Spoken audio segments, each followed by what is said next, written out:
sama. Misalnya titik, itu berarti kita berhenti. Misalnya koma, itu berarti sejenak, dan lain-lain. Jadi setiap kita membaca cerita, novel, atau lain-lain, itu kita bisa tahu intonasinya bagaimana, kita harus berhenti atau tidak. Nah, di sini kita akan belajar nih. Yang pertama adalah titik.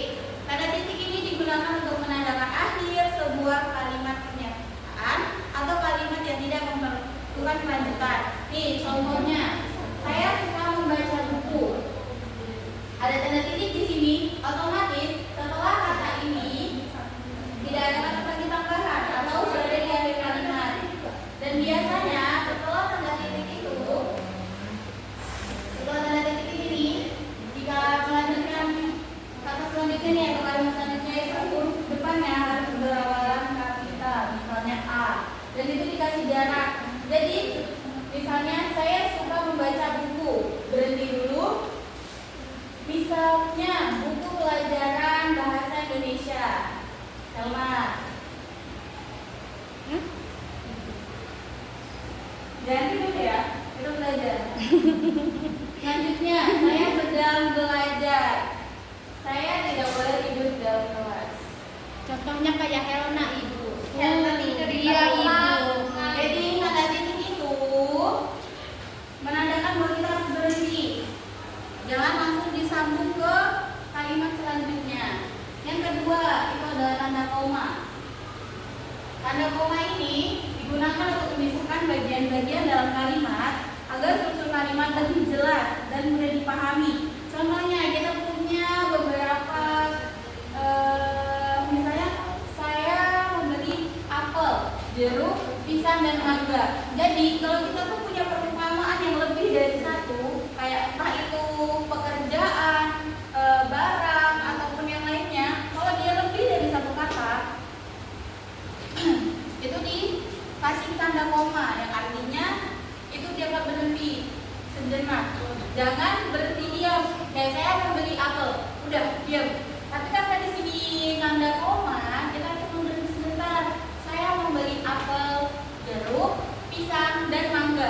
Kan bagus ya kalau ada tanda baca seperti ini. Kalau nggak ada, kita main masalah sebutin aja. Saya membeli apel, jeruk, pisang dan mangga. Intonasinya nggak ada. Itu yang bikin kalimat kita kurang bagus. Nih contoh yang kedua, buku yang baru dibeli, buku yang tebal ada di meja. Nah ini menunjukkan kalau saya baru membeli buku dan bukunya itu tebal dan berada di atas meja. Itu bisa juga menunjukkan posisi tempat di mana.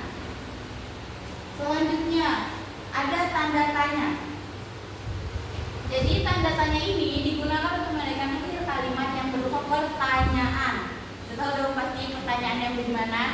Nih, apakah buku yang sedang kamu baca? Kita bertanya. Misalnya, Nella bertanya kepada Eli. Eli, apakah kamu sudah makan? Itu di akhir kalimatnya dikasih tanda tanya untuk menandakan bahwa kamu bertanya. Yang kedua, siapa nama-nama temanmu? Jadi tanda tanya ini bisa digunakan di akhir kalimat atau di dalam sebuah percakapan ya. Selanjutnya, tanda seru. Tanda seru ini digunakan untuk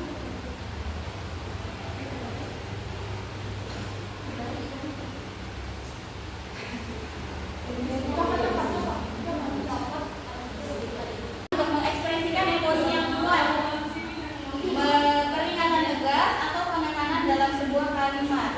Kalimat seru ini biasanya dipakai di kalimat perintah, kalimat apresiasi. Contohnya nih, ayo makan sekarang. Itu kita diajak untuk makan sama-sama. Jadi kita harus menggunakan menggunakan tanda baca seru. Nih kayak gini. Ini adalah termasuk kalimat apresiasi. Wow, itu luar biasa. Mengadakan kalau kita excited atau ya semangat. Nih, ayo kita mulai sekarang. Jadi itu menandakan kalau kita itu excited. Dia lebih ke emosi yang kuat kayak marah. Marah itu bisa digunakan juga dengan tanda seru kayak awas. Itu juga termasuk ke kalimat seru. Ya, kalian sudah belajar berapa tanda tanya hari ini? Titik, koma, tanda tanya, dan seru. Tanda titik digunakan di pada apa? Tanda tanya.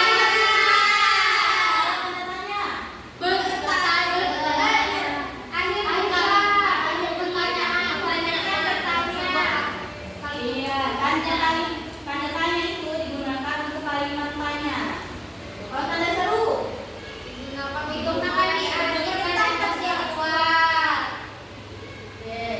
nih, ibu lihat kalian sudah bisa ya. Nih, ibu kasih kalian satu kalimat dan kalian nih.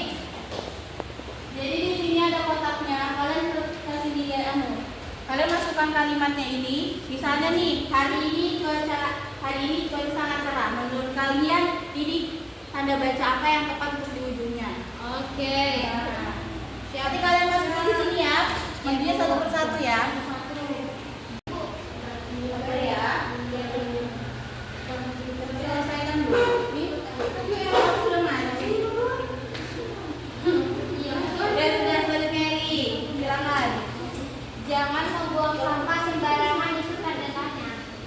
Tanda seru. Ada satu. Oke.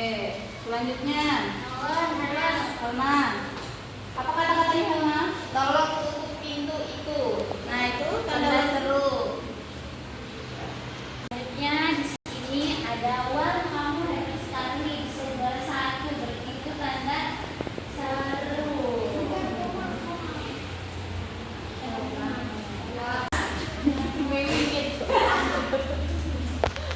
Di sini ada soalnya di mana kamu membeli pensil warna ini, itu tanda tanya. Oke. Keren. Lagi. Primadona. Ibu membeli pisang, apel dan jeruk, ini tanda koma.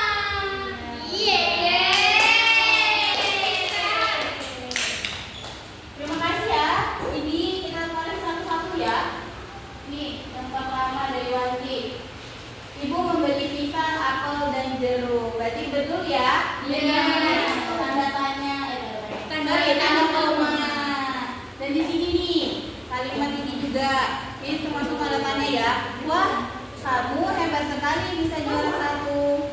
Selanjutnya ini ada tanda tanya. Betul tidak? Di mana kamu membeli warna itu? Tanda Tanya. Ini juga nih, siapa nama teman-teman? Nih, tolong tutup pintu itu. Ini termasuk kalimat? Tanda seru. Ini termasuk kalimat perintah ya. Jadi di akhir kalimat perintah selalu ada tanda seru. Terus, jangan buang sampah sembarangan. Ini juga termasuk kalimat Perintah. kereta api itu berjalan sangat cepat. Ini termasuk tanda seru atau titik? Titik. Yang betul ini titik ya. Itu kan Terima kasih ya, kita sudah bantu ibu nih. Kalian sudah pintar, kalian sudah tahu di mana letak-letak tanda baca yang harus kalian kerjakan. Nih, sekarang itu adalah KPD yang kalian kerjakan hanya yang di atas. A dan B saja. Jadi berkelompok ya. Ini kalian bertiga. Ini Helma sama Rahma, ini Asyik sama Jana. Ibu kasih waktu 5 menit.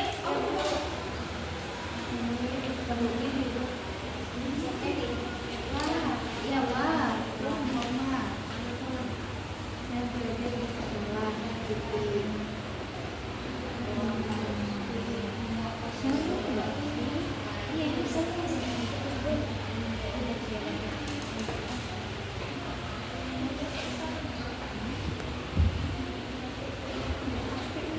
Iya loh.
Jadi hari ini kita mempelajari 4 tanda baca. Yang pertama ada titik, koma, tanda tanya, tanda seru.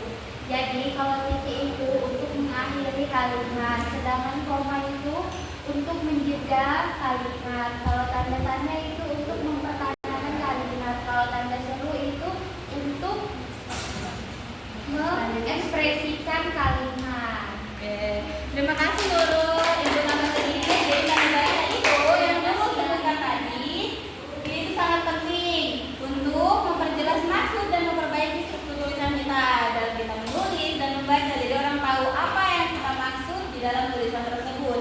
Jadi kita bisa memahami penggunaan tanda baca, membuat tulisan jadi lebih mudah dipahami. Baik, terima kasih atas kehadiran kalian hari ini. Ibu harap kalian bisa mempraktekkan pembelajaran ini di kehidupan kalian sehari-hari. Sebelum kita mengakhiri, Nurul minta tolong berdoa, doa untuk semuanya sebelumnya. Baik, sebelum kita mulai pulang, marilah kita berdoa. Doa dimulai.